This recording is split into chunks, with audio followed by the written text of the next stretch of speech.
Hey, Genderqueer Chat. So I'm trying something new here. Am, I have to admit that I've been pretty lazy for the past, I don't know, over half a year or so that I've been making videos, and I haven't been using my camera. I've actually just been using my laptop, but I'm feeling bad about the quality being so shitty, so I'm willing to put in a little extra time and use my actual camera. So one thing that I can't tell is the time, which I should probably, okay, I'll try to go through this fast, and hopefully I'm under 15 minutes. Also, I need a haircut. Look at this. It's exploding in every direction. Yeah.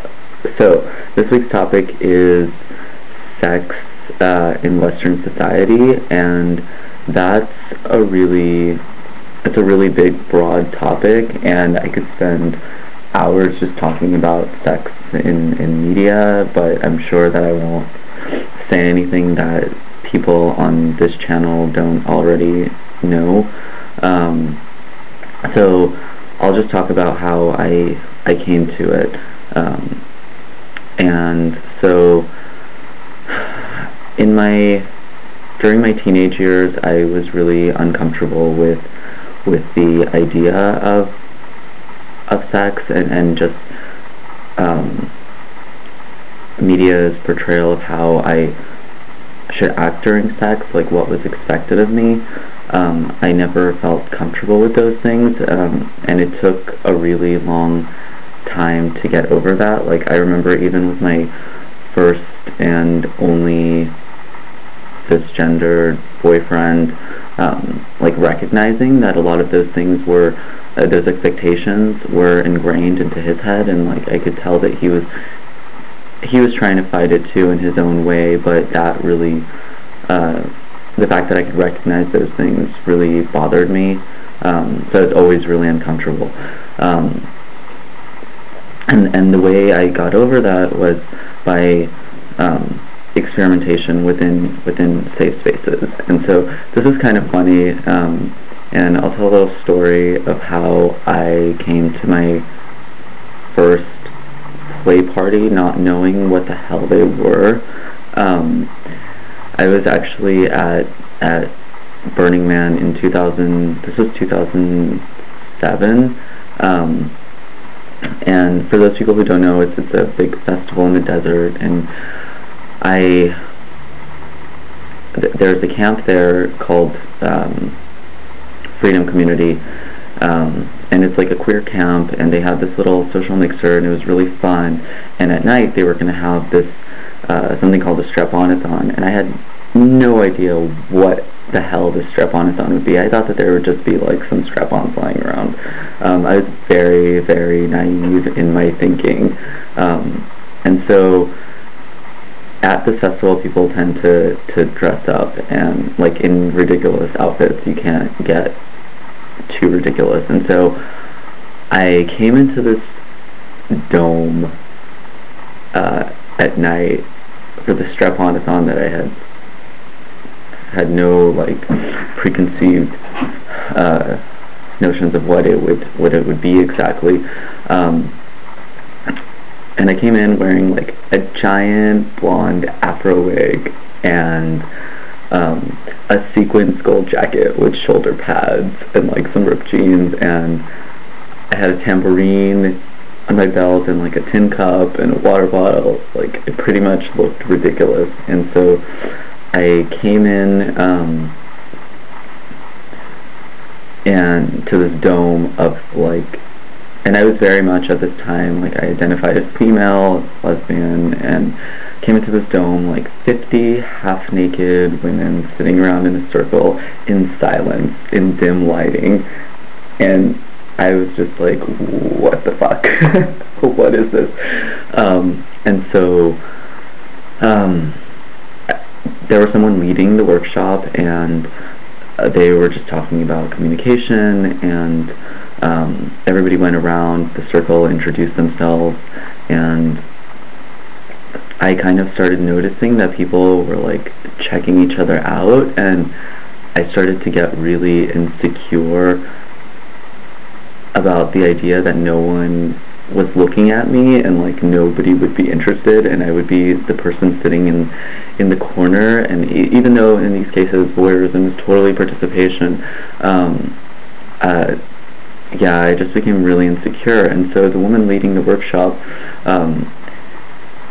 before everybody kind of split off, she was going to show her like dildo collection, and she pulled one out and she was like, this is my favorite one, and I would like to demo it, and I need a volunteer.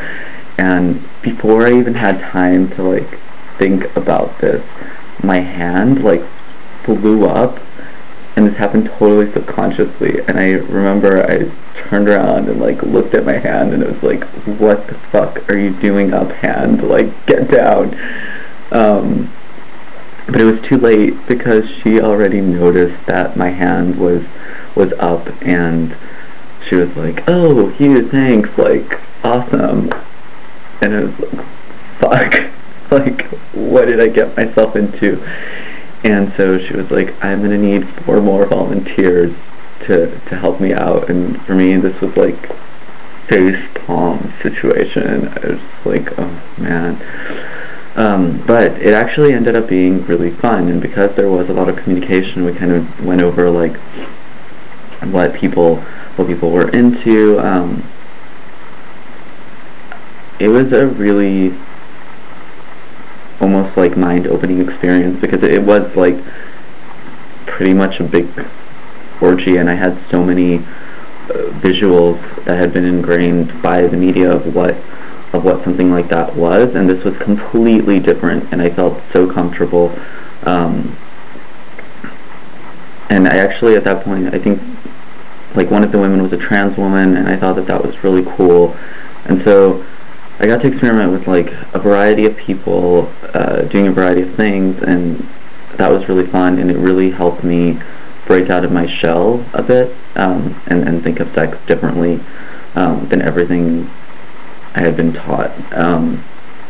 So that was that, and the people hosting that, they were living in LA at the time, and now a lot of them are based in San Francisco. A lot of them are sex educators, and they would host these like play party type things at their house, but they were really, most of the time they were really small scale. Like sometimes it was just like 4 or 5 people, and there were always little icebreakers, and everybody would go around in a circle, and you would say like obviously if you had any STDs, you would bring that up, and you would talk about the last time that you got tested, and what you wanted to do that day, like things that you were afraid of saying you wanted to do, and sometimes, like, what was really cool about that is that, like, some people would just say, like, I just want a full body massage, and I'm looking for someone who will give that to me.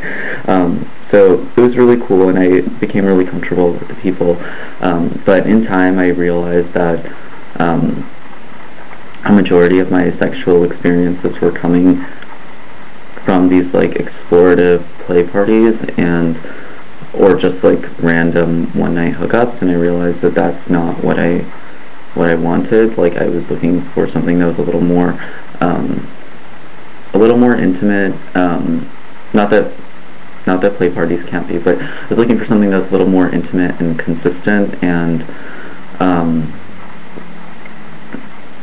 yeah, so for like over a year, I shut myself off from that world. And I was also, I think I was like in love with somebody at the time, and it was totally unreciprocated, and I was just like down on myself and down on the world. So yeah, I mean,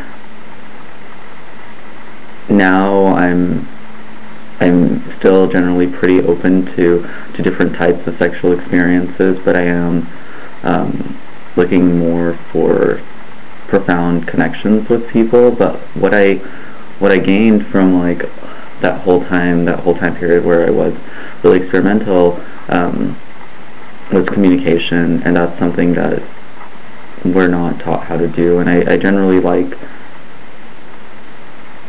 that. Like, I generally like a lot of things about where, like, aside from mainstream portrayals of sex, but like where the sex movement is kind of going in people's openness in general.